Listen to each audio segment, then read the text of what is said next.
Islamic channel کے معزز ساتھیوں، میں ہوں ریاض احمد، میری طرف سے آپ سب کو السلام علیکم۔ آج کی ویڈیو میں ہم اصحاب کہف کا ایک اہم واقعہ بیان کریں گے جس کا تعلق غار حرا سے ملتا ہے۔ اس کی تفسیر کچھ اس طرح ہے کہ اصحاب کہف کا قصہ یہ چند نوجوان تھے جو دین حق کی طرف میل ہوئے اور ہدایت پر آ گئے۔ قریش میں بھی یہی ہوا تھا کہ جوانوں نے تو حق کی آواز پر لبیک کہی تھی، لیکن چند لوگوں اور بوڑھے لوگ اسلام کی طرف جرأت سے میل نہ ہوئے۔ کہتے ہیں کہ ان میں سے بعض کے کانوں میں بلے تھے۔ یہ متقی، مومن اور راہ یافتہ نوجوانوں کی جماعت تھی، اپنے رب کی وحدانیت کو مانتے تھے، اس کی توحید کی قائل ہو گئے تھے اور روز بروز ایمان و ہدایت میں بڑھ رہے تھے۔ یہ اور اس جیسی آیتوں اور احادیث سے استدلال کر کے امام بخاری رحمۃ اللہ علیہ وغیرہ محدثین کرام کا مذہب ہے کہ ایمان میں زیادتی ہوتی ہے، اس میں مرتبے ہیں، یہ کم و پیش ہوتا رہتا ہے۔ ہم نے انہیں ہدایت دی۔ مذکورہ یہ کہ یہ لوگ مسیح عیسیٰ بن مریم علیہ السلام کے دین پر تھے، لیکن بظاہر معلوم ہوتا ہے کہ یہ مسیح علیہ السلام کے زمانے سے پہلے کا واقعہ ہے۔ اس کی ایک دلیل یہ بھی ہے کہ اگر یہ لوگ نصرانی ہوتے تو یہود اس قدر توجہ سے ان کے حالات معلوم نہ کرتے۔ حالانکہ یہ بیان گزر چکا ہے کہ قریشیوں نے اپنا وفد مدینہ کی یہودی کے علماء کے پاس بھیجا تھا کہ تم ہمیں کچھ ایسی باتیں بتاؤ کہ ہم رسول اللہ صلی اللہ علیہ وسلم کی آزمائش کر لیں۔ تو انہوں نے کہا کہ تم اصحاب کہف کا اور ذوالقرنین کا واقعہ آپ صلی اللہ علیہ وسلم سے بیان کرو۔ اور انہوں نے اصحاب کہف اور ذوالقرنین کا واقعہ آپ صلی اللہ علیہ وسلم نے دریافت کیا اور اس کے متعلق سوال کیا۔ پس معلوم ہوتا ہے کہ یہود کی کتاب میں ان کا ذکر تھا، انہیں اس واقعے کا علم تھا۔ جب یہ ثابت ہوا تو یہ ظاہر ہے کہ یہود کی کتاب نصرانیت سے پہلے کی ہے۔ پھر فرماتا ہے کہ ہم نے انہیں قوم کی مخالفت پر صبر عطا فرمایا۔ انہوں نے قوم کی کچھ پرواہ نہ کی بلکہ وطن اور راحت و آرام کو بھی چھوڑ دیا۔ یہ لوگ رومی بادشاہ کی اولاد اور روم کے سردار تھے۔ یہ نوجوان ایک مرتبہ قوم کے ساتھ عید منانے گئے تھے۔ اس زمانے کے بادشاہ کا نام دقیانوس تھا، بڑا سخت اور سرکش شخص تھا، سب کو شرک کی تعلیم کرتا تھا اور سب سے بت پرستی کراتا تھا۔ یہ نوجوان جو اپنے باپ دادوں کے ساتھ اس میلے میں گئے تھے، انہوں نے جب وہاں یہ تماشا دیکھا تو ان کے دل میں خیال آیا کہ بت پرستی محض لغو اور باطل چیز ہے۔ عبادتیں صرف اللہ کے نام پر ہونے چاہیے جو آسمان و زمین کا خالق مالک ہے۔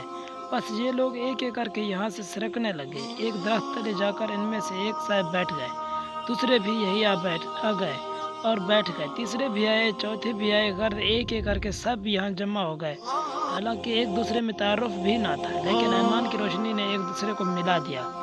حدیث شریف میں ہے کہ روحیں بھی ایک جمع شدہ لشکر ہیں جو روز ازل میں تعارف والی ہیں، وہ یہاں مل جل کر رہتی ہیں، اور جو وہی انجان رہیں ان کا یہاں بھی ان میں اختلاف رہتا ہے۔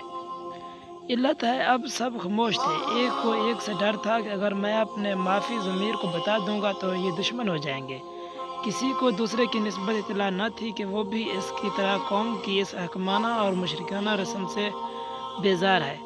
آخر ایک دنا اور جری نوجوان نے کہا کہ دوستو، کوئی نہ کوئی بات تو ضرور ہے کہ لوگوں کے اس عام شغل کو چھوڑ کر ان میں سے یکساں ہو کر ہم یہاں آ کر بیٹھے ہیں۔ میرا تو جی چاہتا ہے کہ ہر شخص اس بات کو ظاہر کرے دے جس کی وجہ سے اس نے قوم کو چھوڑا ہے۔ اس پر ایک نے کہا، بھائی بات یہ کہ مجھے تو اپنی قوم کی یہ رسم ایک آنکھ نہیں پاتی، جبکہ آسمان و زمین کا اور ہمارا تمہارا خالق صرف اللہ تعالیٰ ہے، تو پھر ہم اس کے سوا دوسرے کی عبادت کیوں کریں؟ ایک دوسرے نے کہا، اللہ کی قسم یہی نفرت مجھے یہاں لائی ہے۔ تیسرے نے بھی یہی کہا کہ جب ہر ایک نے یہی وجہ بیان کی تو سب کے دل میں محبت کی ایک نئی لہر دوڑ گئی، اور یہ سب روشن خیال موجود آپس میں سچے دوست اور ماں بھائی جیسے رشتے سے زیادہ ایک دوسرے کے خیر خواہ بن گئے۔ آپس میں اتحاد و اتفاق ہو گیا۔ اب انہوں نے ایک جگہ مقرر کر لی، وہی اللہ تعالیٰ کی واحد کی عبادت کرنے لگے۔ رفتہ رفتہ قوم کو بھی پتہ چل گیا اور وہ سب ان کو پکڑ کر اس ظالم مشرک بادشاہ کے پاس لے گئے اور شکایتیں پیش کی۔ بادشاہ نے ان سے پوچھا، انہوں نے نہایت دلیری سے اپنی توحید، اپنا مسلک بیان کیا، بلکہ بادشاہ اور اہل دربار اور کل دنیا کو اس کی دعوت دی۔ دل مضبوط کر لیا، صرف کہہ دیا کہ ہمارا رب وہی ہے جو آسمان و زمین کا مالک ہے۔ ناممکن ہے کہ ہم اس کے سوا کسی اور کو معبود بنائیں۔ ہم سے یہ کبھی نہ ہو سکے گا کہ اس کے سوا کسی اور کو پکاریں، اس لیے کہ شرک نہایت باطل چیز ہے۔ ہم اس کام کو کبھی نہیں کریں گے۔ یہ نہایت ہی بیجا بات اور لغو حرکت اور جھوٹی راہ ہے۔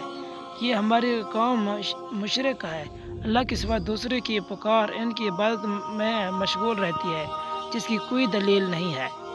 بس یہ ظالم اور کاذب ہیں۔ کہتے ہیں کہ ان کے اس صاف گوئی اور حق گوئی سے بادشاہ بہت بگڑا، انہیں دھمکایا، ڈرایا اور حکم دیا کہ ان کے لباس اتار لو، اگر یہ باز نہ آئیں تو انہیں سخت سزا دوں گا۔ اب ان لوگوں کے دل اور بھی مضبوط ہو گئے، لیکن یہ انہیں معلوم ہو گیا کہ یہاں رہ کر ہم دیندار بن نہیں سکتے، اس لیے انہوں نے قوم اور وطن، دیس اور رشتہ داروں کو چھوڑنے کا ارادہ کر لیا۔ یہی حکم بھی ہے کہ جب انسان دین کا خطرہ محسوس کرے اور اس وقت ہجرت کر جائے۔ حدیث میں ہے کہ انسان کا بہترین مال ممکن ہے کہ بکریاں ہوں جنہیں لے کر دامن قوم میں اور مرغزاؤں میں رہے اور اپنے دین کے بچاؤ کی خاطر بھاگتا پھرے۔ بس ایسے حال میں لوگوں سے الگ تھلگ ہو جانا امر مشروع ہے۔ ہاں، اگر ایسی حالت نہ ہو تو دین کی بردبائی کا خوف نہ ہو تو پھر جنگلوں میں نکل جانا درست نہیں ہے، کیونکہ جماعت کی فضیلت ہاتھ سے جاتی رہتی ہے۔ تو اس وجہ سے یہ لڑکے بھی دین کے بچاؤ کے لیے اتنی اہم قربانی پر آمادہ ہو گئے، تو ان پر اپنے رب کی رحمت نازل ہوئی۔ فرما دیا کہ ٹھیک ہے، جب تم ان کے دین سے الگ ہو گئے تو بہتر ہے کہ جسموں سے بھی ان سے جدا ہو جاؤ تم کسی غار میں پناہ حاصل کرو۔ تم پر تمہارے رب کی رحمت کی سایہ ہوگی، وہ تمہیں تمہارے دشمن کی نگاہوں سے چھپا لے گا اور تمہارے کام میں آسانی اور راحت مہیا فرمائے گا۔ بس یہ لوگ موقع پا کر یہاں سے بھاگ نکلے اور پہاڑ کی غار میں جا چھپے۔ بادشاہ قوم نے ہر چند لوگوں سے اس نے کہا کہ انہیں تلاش کی جائے، لیکن تمام کوششوں کے باوجود بھی ان کا پتہ نہ چلا۔ اللہ نے ان کے غار کو اندھیرے میں چھپا دیا۔